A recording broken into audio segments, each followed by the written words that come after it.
Why not? Well, I'll say this. I'll say it in the body of the show, and I'll say it at the beginning of the show. On this air, Wilbon said the Bears were going to be 0-5 for a start. 0-5, and now they're 3-2. Welcome to PTI, boys cynical. and girls. Wilbon has the day off. I'm joined by our great friend, the host of the starting lineup on Sirius XM Radio, Mr. Frank Isola. And we begin today with last night's late NFL game in the mist in Washington, where the Chicago Bears got by a fumbled exchange between the Washington quarterback and running back that was recovered by the Bears on their own 44 and advanced down the field in the last minutes. Frank, what does this say about each team? Well, I look at the game and I'm thinking, this is the kind of game that the Bears lost last year, and this is the kind of game that the Commanders would have won. Why do I know that? Because that's exactly what happened. And remember, you mentioned the Hail Mary, the Hail Maryland play. You know, the Bears ended up losing 10 in a row after that. This comes on now they have a 3-game winning streak, and Tony, they didn't even play that well. You know, they blew a double-digit lead. They had 9 penalties, but they found a way to win. So who knows? Maybe Ben Johnson, maybe this quarterback who completed a big pass on 3rd and 5, and then Swift had the big run to set up the field goal. The kicker, Jake Moody, had missed a field goal before. So these are the kind of games that kind of determine if just a good team could maybe be a playoff team. I think that's what we saw last night. Just following up on what you're saying, I think that Washington should have won that game. And they were undone by 3 turnovers, the last of which, the fumbled exchange, just completely sunk them. And that one is on Jaden Daniels. I mean, that in the rain, he was bobbling the ball. They are 3-3. Last year, Washington went to the NFC Championship game, albeit a surprise, but they went to that game. This year, that feels like they've regressed. They have literally won one, lost one, won one, lost one, won one, lost one. And I think that the people, you know, here in Washington, D.C., are rather disappointed with this. And it has the feel, Frank, of what it must have been like last year in Houston when everybody thought the Houston Texans were going to be real good because they were the year before and they fell flat on their faces. You're right about the Bears. I mean, the Bears are significantly better this year than they were last year. As I said earlier, Wilbon picked them to be 0-5 at the start, and they're 3-2, and they've won 3 in a row. And that matters. And yeah, hiring Ben Johnson as an offensive coach, that seems to produce something. The Bears are scoring 25 points a game. That's 10th in the league. We don't look at the Bears lately as an offensive machine. It's had a great effect clearly on Caleb Williams, who wasn't that good last year. He's got 9 touchdown passes. He's got 2 interceptions. He's going to pass. He's on pace for 4,000 yards. Nobody in the Bears organization as a quarterback has ever done that before. And I'll just take a little more time to say what their upcoming schedule is. It's New Orleans, at Baltimore, at Cincinnati, and the Giants. They should be able to at least win 3 out of those and be 6-3 and a playoff contender in a tough division. And let's remember, too, they lost a game where they gave up 52 points to Ben Johnson's old team, where he was the offensive coordinator in Detroit. And this is why I talk about that margin of error sometimes. Last year, Washington had 19 scoring drives in the fourth quarter. That was 4th best in the NFL. They also gave up 20, which was the 6th most in the NFL. So last year, they were kind of winning those close games. This year, when you lose them, that's sometimes the difference between getting into the playoffs and not. That's why that was a good sign last night for the Chicago Bears. All right, let's move to last night's early game in which the Falcons surprisingly beat the Bills. Bijan Robinson went for 238 yards from scrimmage, including an 81-yard touchdown run. The Falcons defense, meanwhile, picked off Josh Allen twice. Atlanta quarterback Michael Penix Jr. said post-game that the win shows his 3-2 team is, quote, really good. This team is really legit. Tony, do you agree? No, and not as I'm sitting here right now, you know, not yet halfway through the season. It's a not yet situation. I mean, look, their wins are good. It's Buffalo, Washington, and Minnesota. Those are nice wins. But they lost a division game to Carolina, a bad team. They lost a division game to Tampa Bay. So they're 0-2 in their division. So what is the path to really legit when you're 0-2 in that division? Bijan Robinson is a great back. He's a great back. And Penix has had a fine year so far in what is essentially his rookie year. Yes. But my skepticism, Frank, is based on last year when they were a bad team I believe they ultimately benched Kirk Cousins, but they were in the middle of a run where they lost 6 of their last 8 games. They haven't been in the playoffs or had a winning record since, I think, 2017, right around there. So I'm going to hold back a little bit on really legit. I'm going to hold back. Yeah, that's a great stat that you gave. 2017, haven't had a winning record, haven't made the playoffs. But the one difference maybe with this team right now, and I know it's still early in the season, they've only allowed an average of 253 yards per game their defense has. That is best in the league. That's how you win in the NFL. You don't need the great quarterback, and who knows, maybe this kid has a chance to be pretty good, but they're doing it on defense. Yesterday they blitzed Josh Allen on 71% of his dropbacks. They cause a lot of pressure. And the one thing I kind of took away from that game, I'm not necessarily buying Buffalo yet. Like you look at the AFC, and for some reason, Kansas City, we keep waiting for them to fall off, and you keep waiting for Buffalo to do something. But look at the wins that they've had, Tony. They've beaten the Ravens, the Jets, the Dolphins, and the Saints. Those teams are combined 3-21, and we all love Josh Allen, but he hasn't looked like John Elway just yet, right? Right. I'm just going to make one point here. That something's wrong in Buffalo the way something is wrong in Philadelphia. Yeah. I don't know what it is. But Buffalo, I think, is emblematic of a capsizing in the AFC. Baltimore, Buffalo, Kansas City have been at the top, the cream of the crop, for 5 or 6 years now. They are now a combined 8-10, while Indianapolis is 5-1. And Jacksonville and Denver and the Chargers, there's movement in that conference. Let's move to baseball. The Mariners hit 3 home runs last night and we pulverized Toronto 10-3. They go back to Seattle with a 2-0 lead and 3 games at home if they need 3. Dodgers got a great start from Blake Snell, giving up only 1 hit through 8 full innings. Beat the Brewers 3-2. The Dodgers are now 6-1 in these playoffs. Frank, where do you want to start? All right, real quick on the job. I'm going to let you dive into Blake Snell, who, by the way, I'm still wondering why Tampa took him out of that World Series game when you watch him pitch like you did last night. But this is what you love about baseball. How about the 8-6-2? I remember when I was a beat writer for 2 years. They said, you're going to see things you've never seen before. Last night you watched the game, it's never happened before in the playoffs. An 8-6-2 double play. The Dodgers are the victims of it, and they still go on to win. You got to win a game like that if you're the Milwaukee Brewers, so that's tough. But I'm going to turn to the Mariners for a second because I think the Dodgers are still the best team. They always find a way. You think about where the Mariners were on Friday night. It felt like they won the game 4 times, but they could have lost it about 4 times. They sneak in by beating the Tigers.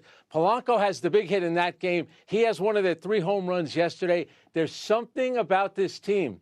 And now they go home, like you just mentioned before. They get those 2 wins, first time in franchise history in the World Series. So there's a little magic there with the Seattle team.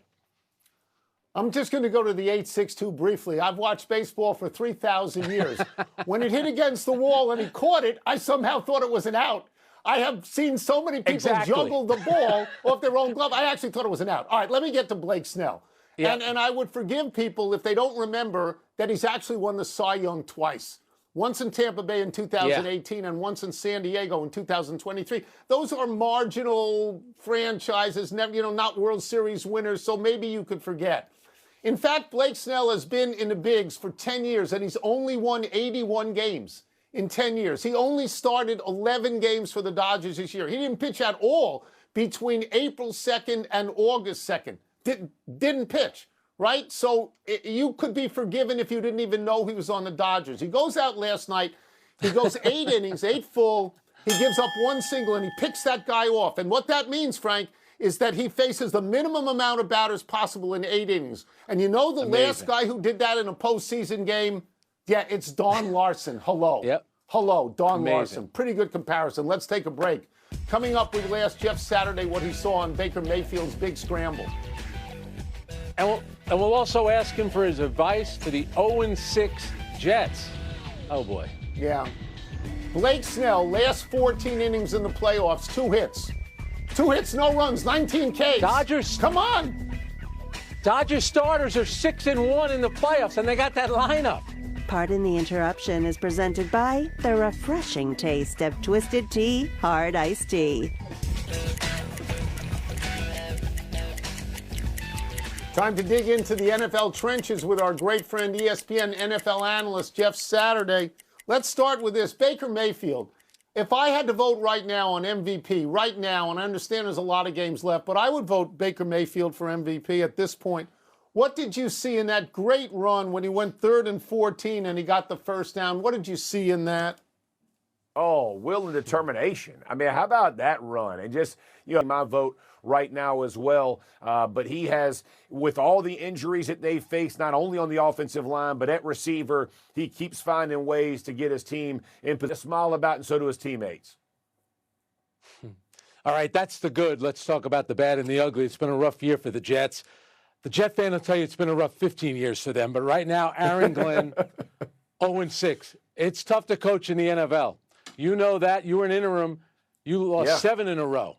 How do you kind of navigate those struggles? How do you do it? Yeah, I think a large part of it is talking about, for him, it's a little bit different than me being an interim versus him, is talking about the future of, hey, here are the foundational stones that we're going to build this organization on. And understand, I was in Detroit when we were 3-13-1 or whatever their record was, or where they were 0-9, I think, or something like that when Dan, like, I've been through tough storms and tough days. Like, I know what it feels like to have to drudge through, but we're trying to lay the foundational bricks for this organization. It's not going to be pretty. There's going to be some setbacks, but man, trust me, the long-term vision of this is the way we need to head. And I think that part of him needs to be vocal to his team. I don't care about what he says to the rest of us, but that needs to be the emphasis in the locker room. And I'll say this as well.